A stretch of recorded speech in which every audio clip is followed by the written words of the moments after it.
In businesses built on speed and convenience, the real challenge isn't what customers see, it's everything they don't. Vending promises frictionless transactions, but behind every smooth interaction is a system of machines, logistics, people, and decisions that must function continuously without pause.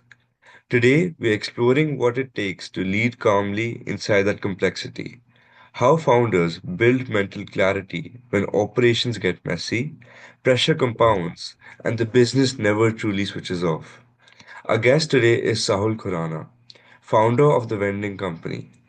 As the business has scaled, he's had to manage not just expansion and infrastructure, but his own mindset, learning how to stay composed, regulate stress, and lead in a way that stabilizes the entire organization. In this conversation, we'll talk about building mental resilience, leading teams through uncertainty, avoiding burnout in a 24/7 business, and redefining what hustle really looks like at scale. Mr. Khurana, thank you for joining us today. To start us Yeah, off, just, how did yeah, your go ahead. journey with the vending company begin, and how has your role Yeah, evolved sorry, as go the ahead. business I scales? interrupted you. So, just a brief introduction to the company and what you just said. Vending is actually a very small part of the company products. We basically are into the dispensing space. So, vending is implies paid product dispensation. Most of our machines are free vend mode. They're dispensing modes. We also have coin operated vending machines, but they're a very small part of our whole portfolio. So the question you asked was how did it evolve? So when we started making coffee machines about 30 years ago, that time the market in India was very nascent. There were hardly any players. So we started making them in 1993, which is like a long time back, 33 years now. And since then, over the last those 33 years, from a very small, limited kind of a business. We've grown because the market itself has grown, and we've gone along the market, and we've become one of the largest players in the vending stroke dispensing space. Okay. There were lots what you had said. So if there's a specific question, I can answer that because you mentioned lots of things in your introduction.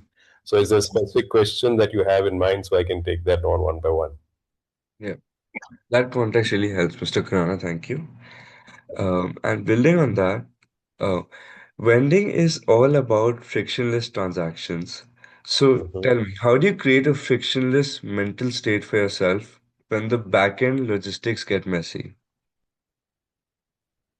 Experience. So basically, what happens is that when you started your business, you were never calm through all these issues of which come along in running a business.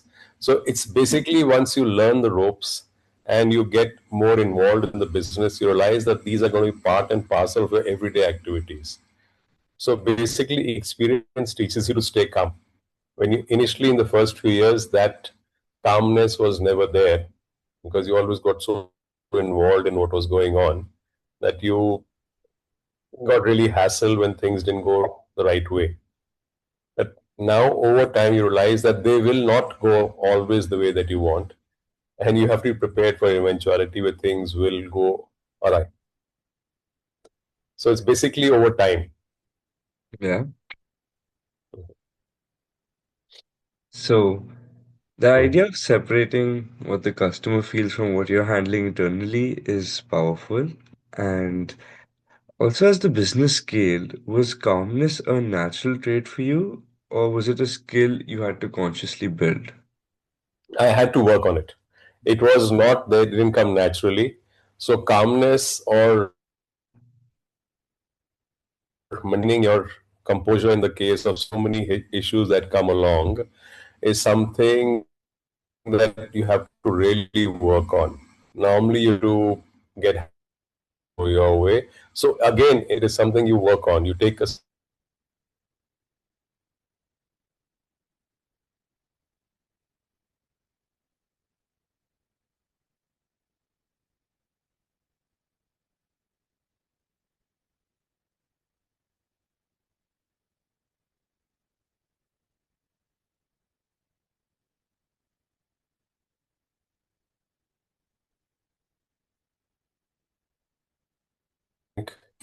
Yeah, okay. I think you're back on.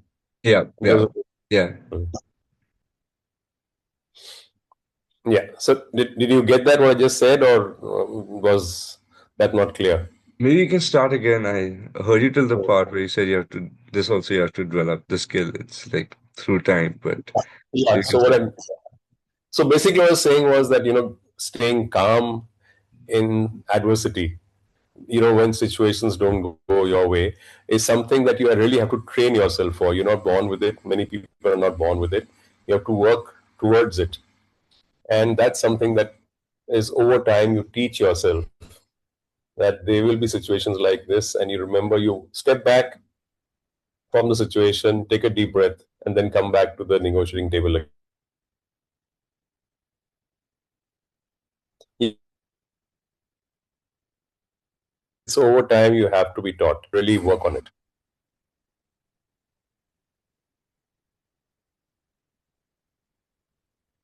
Yeah. Yeah, that was wonderful, Mr. Khurana. I just wanted to ask you, as a follow-up, was there someone really calm in your life who you learned the trait from being calm, or was it natural to you? No, it wasn't natural at all, but there was actually nobody in the family that was guiding me through this. The calmness, because the father was never in the calm person who would all be, in fact, in business when he would be working together, he was never the calm person. So basically, this came through the industry. When you deal with various sort of people, and over time, you realize that you are going to meet all sorts of people. You're going to meet people who definitely don't think the way you do. Doesn't mean they're wrong. And it is basically not someone who helped me through. I did it more or less myself. There was no really guiding force or a mentor who said, "No, you really need to step back and then come again." No, didn't work that way. More or less self-taught. Nice. That's really good. And on to Hmm. the next question. Hmm. How does your personal demeanor influence Hmm. the collective nervous system of your entire team? Okay, now in this is okay, quite a specific question. Yes, it does majorly. See, what happens is ours is more or less owner-driven company.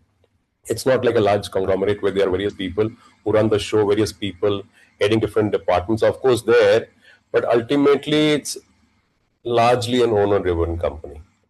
So a lot depends on the personal demeanor that I exhibit when I meet my team. When I'm interacting with my team, a lot of it rubs off on them. So for example, if you come to office and you have this confident feeling, or you exude that today is the day when you're going to crack all sales records, or has can convert any issues that have been troubling you on that particular day, it really helps. So positive attitude handed down to the team really, really helps. On the other hand, if I was lackadaisical and really came to office like a 9 to 5 kind of attitude, it would never work. There has to be someone leading and showing somebody. It could be a team, but in our case, since it's an owner-driven company, it is largely me. Yes, it's something that really is required and needed. That really highlights how emotional states do indeed travel faster than instructions. So, tell me, Mr. Khurana, what does your mental dashboard look like when a major expansion plan hits an unexpected snag? Oh yeah, well, definitely I snapped myself initially, but as I said, as your earlier two questions were you able to maintain your composure and calmness through situations like this? Yes, earlier on, a major hurdle would really upset me, would probably set me back a few days, weeks, or months, depending on the nature of the hurdle or the seriousness of the hurdle or the problem that came up. But now it's taken in its stride. You expect them. You're prepared that there will be a hurdle. The magnitude of the hurdle you don't know, but you're definitely prepared. Like we're going through an expansion plan right now, and there are hurdles every day in the construction activities or in machines dispatch status. Everything is, they all are many various issues come along. So yes, We definitely need to be handling it better, which is what I'm doing these days, but was not able to do it earlier. You're prepared for hurdles, you know mentally well in your mind that hurdles will come. It's part and parcel of any business activity. So be prepared. You can't always know where it comes from, but you're prepared that they will be there. Yeah, nice. So, Mm. a follow-up question to this is, when you're like working, and obviously you will need to divert your attention towards a lot of things, but what's the first signal that tells you this needs my attention right now? What's the first signal to prioritize action on particular? Mm-hmm. Okay, that's uh, actually I'm trying to think.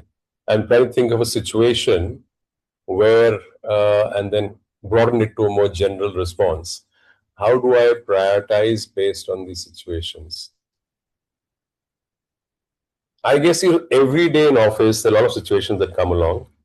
Your question being, how do you decide which one takes precedence over the other?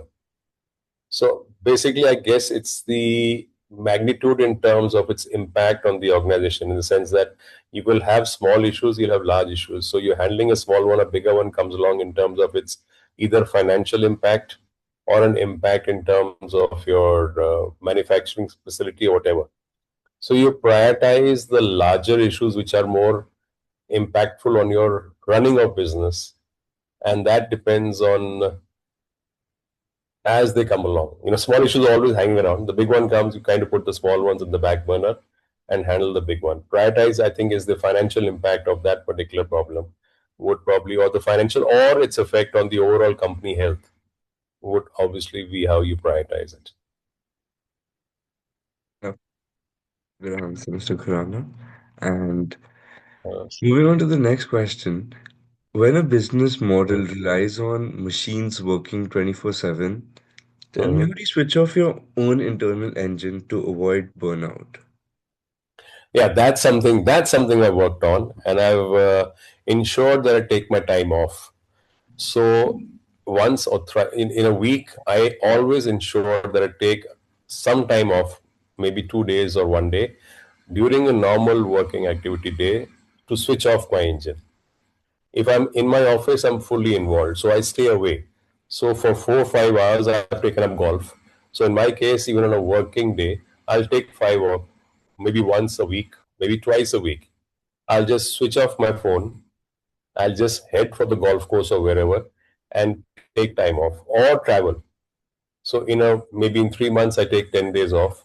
When my phone is off the hook, of course, emergency calls, messages can of course be sent, Hmm. and but I just tune off for that period. I'm tuned off. So when I come back from that either 5 hour break or from a 1 week holiday, I'm in a situation to address the problem again and not face this burnout issue which many people face when they're working 12 hours a day without a break. So this is done consciously and I do it every week. Yeah, I think that is very important as well. Helps you Yeah. focus better in the company also. And on to the last question. What is the biggest misconception people have about the hustle required to scale a company like yours?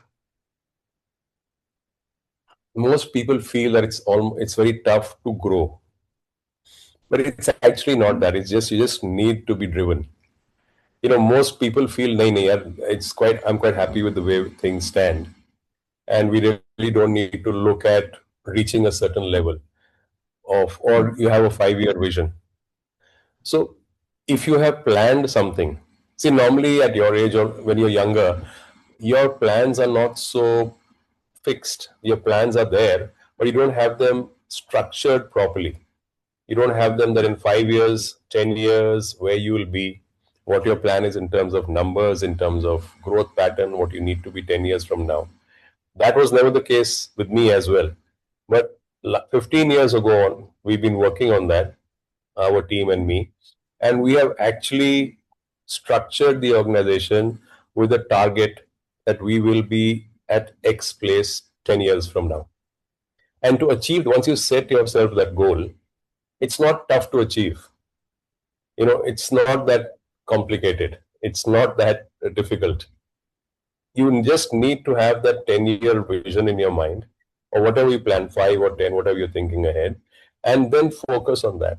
And once you do that, it's easier to achieve it than to just meander around without a target. You set a target, easier to do it. So you won't feel the need, like you're just saying, it's tough to scale. It's not tough. Set a target and you can achieve it. Wonderful, Mr. Khurana. Your experience shows that calm isn't accidental, it's built, practiced, and passed down through the way leaders show up every day. So, for anyone building a business that runs around the clock, the real lesson here is that sustainability doesn't come from pushing harder, it comes from thinking clearer. Thank you for sharing not just how you scale the vending company, but how you learn to scale yourself along the way. You're welcome, Jay. And thanks for having me here. Your father had told me. We want to switch off the recording now. We're still on recording.